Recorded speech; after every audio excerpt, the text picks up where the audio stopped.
Ronilson, você está em Niterói, né? Sim, Tá muito Niterói. calor aí, Ronilson?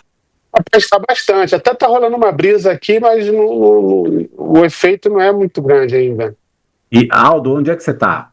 Eu estou na Serra da Cantareira, que é normalmente uns 3 graus a menos que São Paulo, mas mesmo assim está bastante quente. Gente, eu estou na zona sul de São Paulo. Eu vou até pedir licença para vocês para dar uma olhada aqui no que está marcando o meu 31 graus. Gente, faltam 25 minutos para 5 da tarde. No meu celular está marcando 31 graus nesse momento. Aqui está marcando 34. Então, meu Deus. Eu estou me sentindo dentro de uma panela de pressão esses dias, assim, porque além do calor, é um abafamento, assim, é impressionante o que está acontecendo nesse finalzinho do ano. E a gente está passando aí por um período que, inclusive, existe um alerta de perigo extremo aí por causa de altas temperaturas. Esse alerta foi dado pelo Instituto Nacional de Meteorologia. Aqui em São Paulo, a gente, por 3 dias consecutivos, teve recorde de temperatura para o mês de dezembro. Mas agora o INMET está sinalizando de que esse alerta vermelho, né, de temperaturas aí, pelo menos 5 graus acima da média, estaria aí com os dias contados, que pelo menos até amanhã esse alerta vermelho continua, mas mais para o meio da semana teria uma trégua nesse calorão.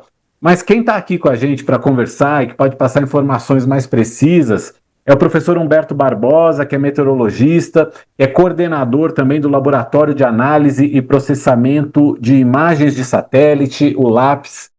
Humberto, muito obrigado por estar aqui com a gente. Queria que você falasse um pouquinho quais são as perspectivas do clima para os próximos dias, aqui no Sudeste, no Brasil de uma forma geral, e como é que você pode analisar, explicar esse calorão que nos pegou aqui?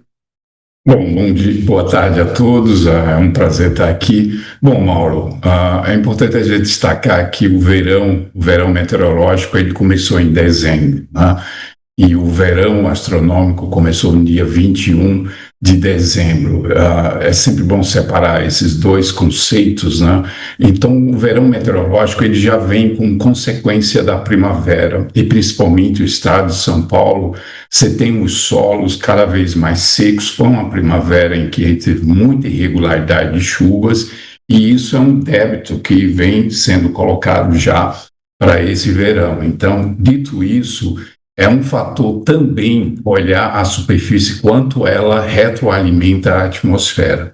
Então, chegado esse verão, as altas temperaturas, e quando isso acontece, especialmente quando esse excesso de calor, ele ultrapassa um limite ali médio diário, por exemplo, depende da sua cidade, como você fez a pergunta, para ter um senso de localização espacial, e também da época do ano. Então, a gente está com temperaturas acima da média diária, na máxima média diária, chega a lugares passando até de 8 graus acima da média diária, e esse excesso de temperatura é um ponto. O outro fator, Mauro, é a umidade. Então, no verão, a gente costuma usar um índice de calor, que é uma combinação de temperaturas excessivamente altas, que isso que traz essa condição, principalmente de mal-estar, né, de você sentir um tempo abafado, e a umidade. E existe um limiar, um teto,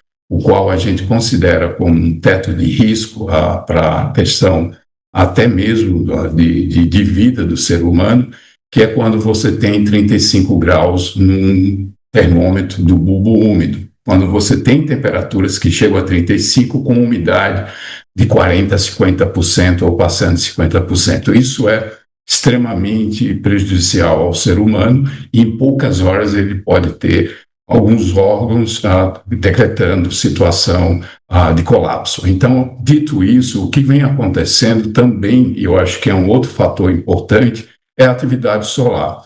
O Sol ele passa por ciclos.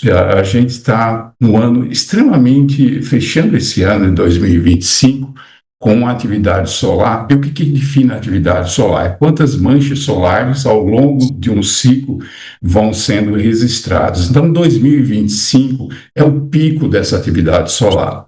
O estado de São Paulo ele está localizado no Trópico de Capricórnio, a 23 graus sul, e o Sol está exatamente em cima dessa posição do Trópico de Capricórnio desde o dia 21 de dezembro. Ele tem pouca variação, deve estar agora nos 24 a 22 graus sul, e isso significa que a radiação é cada vez mais incidente diretamente sobre a superfície. Então, para nós meteorologistas, e principalmente eu que tenho uma formação na área ambiental também, é importante a gente levar o registro, o histórico de como essa estiagem na região sudeste nos últimos meses afeta a umidade do solo e como essas massas de ar que se deslocam nessa época do ano, e essas massas podem ser secas, mas elas podem ser úmidas e quentes.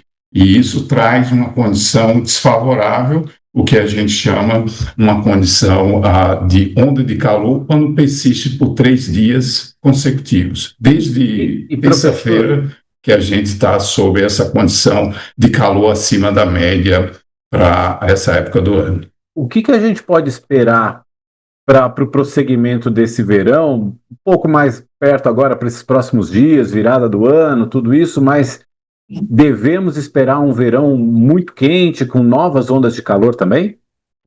Mauro, sim, há muita incerteza nos modelos meteorológicos, principalmente em previsão e de clima, porque o verão é um período extremamente difícil para a meteorologia, porque os modelos numéricos, que é uma das ferramentas que nos permite fazer uma antecipação das condições de tempo e clima, você tem esse excesso de calor, faz com que os eventos meteorológicos, principalmente eventos extremos, o que aconteceu ontem, no final da tarde, na Grande São Paulo, é um bom exemplo de como o excesso de calor também coloca muita umidade na atmosfera. Para cada 1 grau acima da média, você tem 7% de aumento de umidade relativa do ar. Então, essas duas coisas estão combinadas, né? O excesso de calor, a umidade, e isso provoca eventos extremos.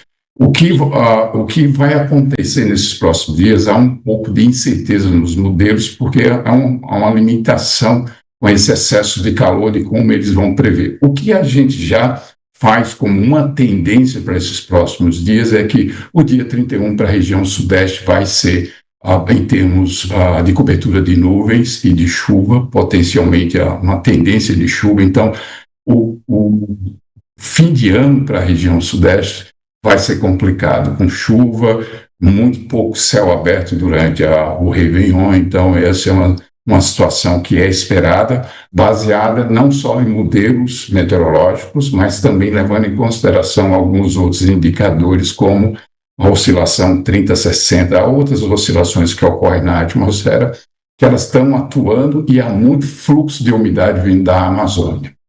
Os próximos 2 dias, Minas Gerais já hoje começou o pico de excesso de calor acima da média. Não é só as altas temperaturas, mas é o que é a máxima média diária registrada, o quanto eu estou acima dessa média para essa região, para essa época do ano. Então, a gente já vem registrando mais de 3 dias, ou seja, a onda de calor já vem sendo confirmada, e ela está em deslocamento. A gente viu, São Paulo deu uma diminuída um pouco, mas ainda continuou sob efeito de excesso de calor, e Minas, desde ontem, aumentou esse excesso de calor com umidade, ou seja, a sensação, o índice de calor mostra cada vez mais abafado. E os próximos dias, a costa leste da região nordeste do Brasil vai registrar excesso de calor, ou seja, temperaturas máximas, médias acima do normal para essa época do ano. É isso que se confirma com uma onda de calor. Então, a região da costa leste e parte da região sudeste ainda vai estar sob efeito de excesso de calor, não tão excessivo como tem sido nos últimos dias. Chama a atenção para ventos fortes que vão ocorrer a partir do dia 1º entre o norte da costa do sudeste até a costa do nordeste. São ventos intensos, isso também na região extremo sul do país. No final do ano, início do ano, vamos ter ventos fortes, e pode ser, Mauro, que a gente tenha excesso de temperaturas abaixo da média chegando no Rio Grande do Sul a partir de janeiro. Seria já o início de uma queda brusca de temperatura. Então, isso traz um reflexo como as condições meteorológicas e climáticas vão começar em 2026. Muita irregularidade, muitos eventos climáticos extremos, e isso vai trazer muita incerteza, principalmente para a população que depende de eletricidade, por exemplo, né, no caso de São Paulo, e também questões de ar-condicionado. Isso afeta diretamente a questão da produção de energia no país. Tá? Professor Humberto Barbosa, muito obrigado por nos ajudar a entender o que vai acontecer com o clima nos próximos dias. Volte sempre aqui ao All News. Um feliz 2026 para o senhor. Para você também, Mauro, para todos que estão aqui presentes, foi um prazer e um feliz ano novo para todos. Muito obrigado.